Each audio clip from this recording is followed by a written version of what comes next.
All right, so we've got one that's been in the works for a while today. It's the title of the email was "The Butcher's Blackwork." If that gives you any idea. And it's a really, really long email, so Yeah. I'll get started. It says, "Dear Remy, first of all, I would like to ask you to don't publish yet my story because it's very hard emotionally for me because I hate conflicts and revenge. Plus, me, as a naive still waiting, maybe the artist decide to stop being an asshole and helping me out, at least paying back half the money what I gave to him. It's not as if money soothes the pain, but of course, I don't just poop money out my ass every day either. He used Panthera ink, black gold, and I had so many tattoo before I don't think is allergic reaction, but I still need to go for allergic test. So, I would like to share with you my blackout story so that others can be more prudent.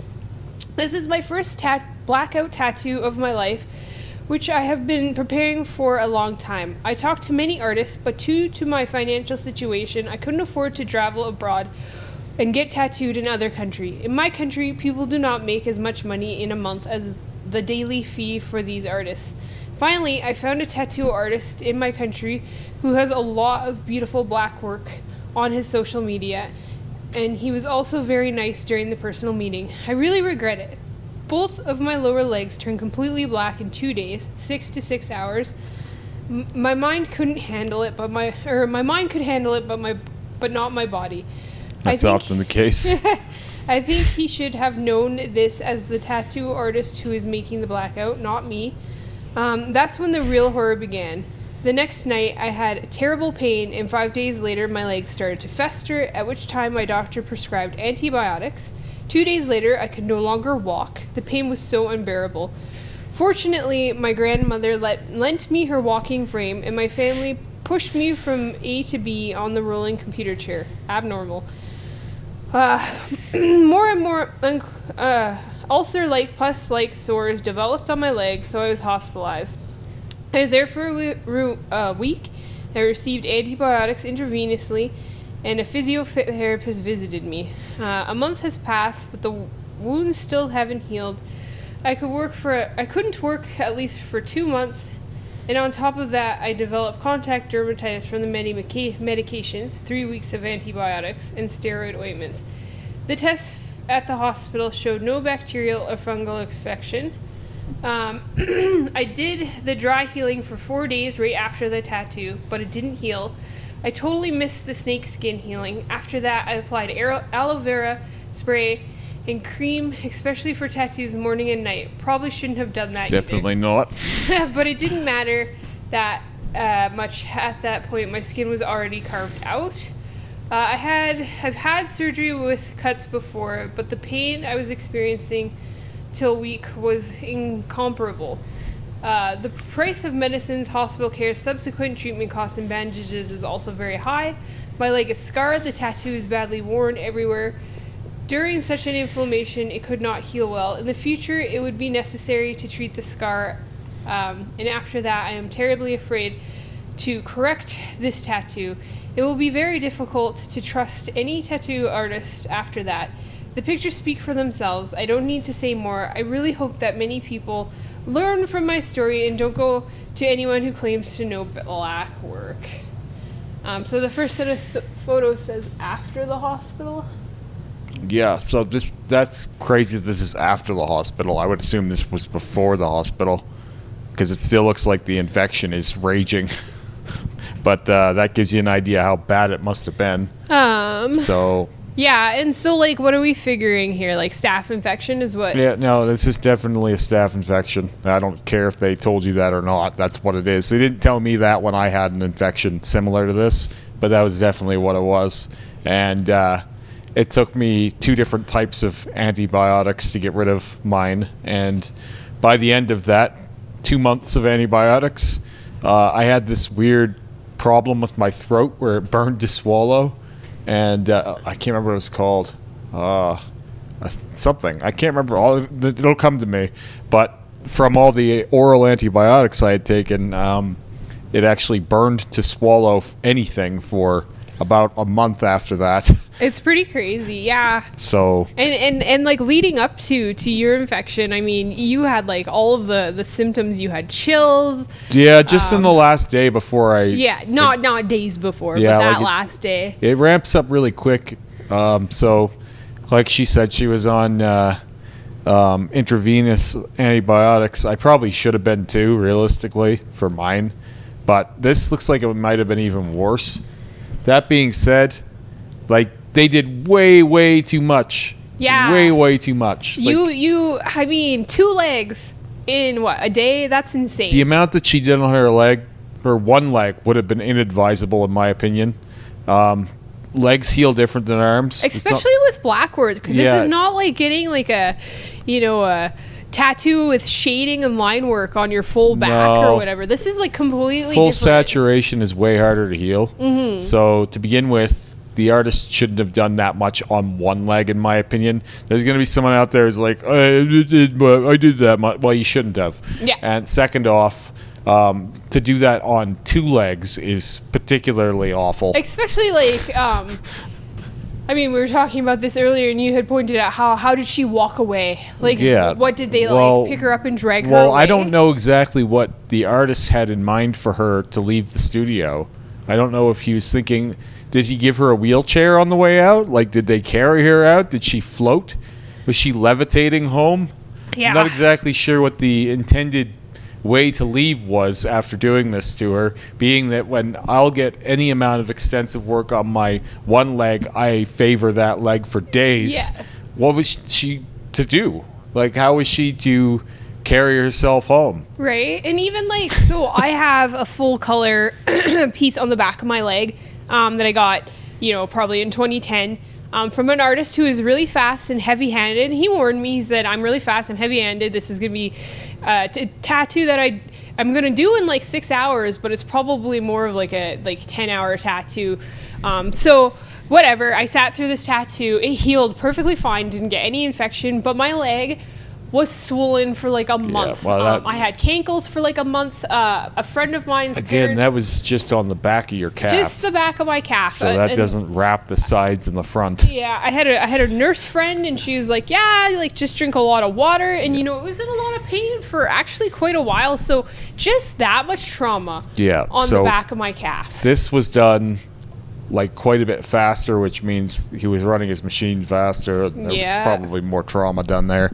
But that being said, even if this technique was okay, even if he did the job correctly, like the amount of swelling that she would have sustained would have almost ensured that this wouldn't heal well. So I don't think that there's a technique that could be used that would be, not that it couldn't possibly be done, but that there's no technique you could use that should possibly be done. No artist anywhere in the world, and this is a shout out to anyone who's going to do something like this or has done something like this, you shouldn't have, and you shouldn't. I don't think there's any way to do this risk-free. I think that like sometimes on a fluke, artists can do this. Yeah. On a fluke. Your betting average is you're going to fuck someone up. But like, I mean, yeah, she would have been so swollen and weepy. Like none of that ink would have stayed anyways, even if she didn't get an infection. I mean, you can see here, she says, while making the tattoo, he constantly changed the machine, like 3. Finally, on the leg that he ruined the most, he used a tattoo machine with a rotary motor. He said he had never used this before, the Blackout tattoo, but it hit the ink nicely. I think he grinded it at a high speed. He also said that he had no experience with this machine in Blackwork, but the feeling was more tolerable for me, so he continued with it. I trusted him to know what he was doing.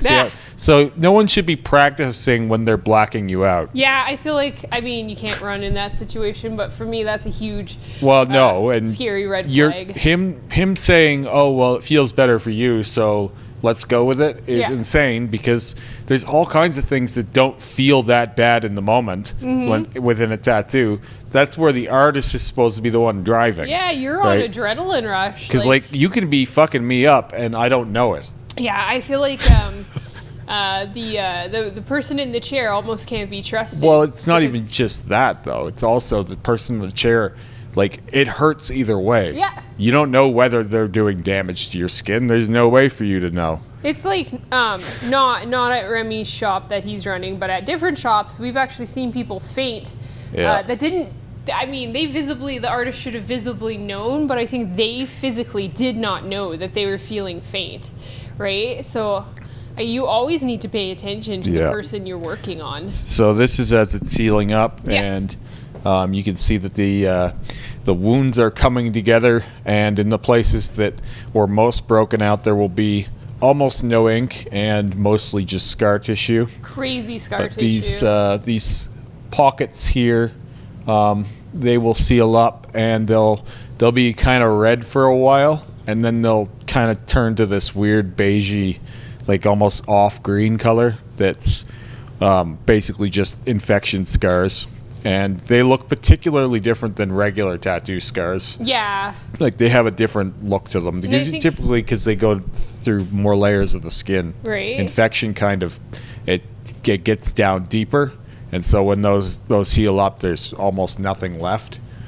Whereas with a normal scar, there can be quite a bit of ink still. Brings me to my next question is, what is your, because, I mean, she obviously said that she might get back into it eventually. Mm-hmm. So what is your advice for her healing? That says here she got some contact dermatitis after 4 weeks using Aftercare products. And the leg was still previously inflamed and swollen. Yeah. So this is after. This is kind of where she's at now. Yeah. It's going to be a while before you should cover this. All the red spots should be gone. They should all be kind of beigey before you go anywhere near this. And even then, I would leave it. When I covered my hand after I had a really bad infection in it, we waited almost a year. And it's still... I got a palm tattoo and my hand tattooed that day, and I'll tell you which one hurt way more. The hand. Definitely going over those knuckles, because my knuckles were like... my knuckles were actually worse looking than the pictures she sent. Yeah. But I remember mine was, it wasn't over as much area, but it was like worse in the area. And I seem to remember too, like you had worry of like you would always be pointing at spots at the same time on other parts of your. Yeah, you were always getting tattooed, and you'd be like, "My infection's here." Look I have a spot over here. I took like 2 months off getting tattooed, which is the longest I've been without getting a tattoo in probably over a decade. And when I went back to getting tattooed, I would have these weird pockets in all my tattoos. They weren't like scabs. They were like little holes. They looked like little circular holes. They looked like little ulcers. Yeah, they were like little pits. And the skin would just kind of slough off of them really easily. Yeah. And so I just feel like there was some residual kind of infection lingering in my system for a very long time, even after all those antibiotics. And the thing about taking antibiotics that sucks is it destroys all your good stuff too. Yeah. So you're getting rid of a lot of what can fight off any other problems that you'd have. Yeah, I think that it was like a super risky thing.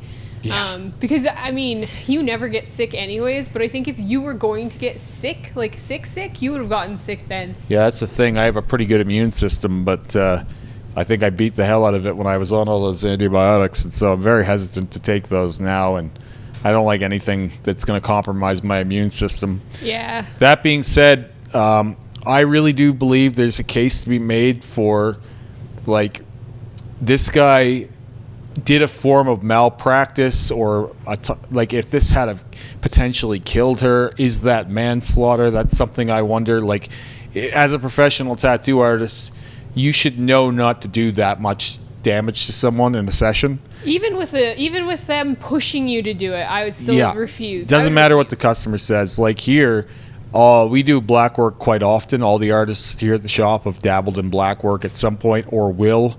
It's a good pure test of skill just to see if your saturation is up to snuff. Whether anyone out there thinks it's easy because it's just black, whoever says that is a moron.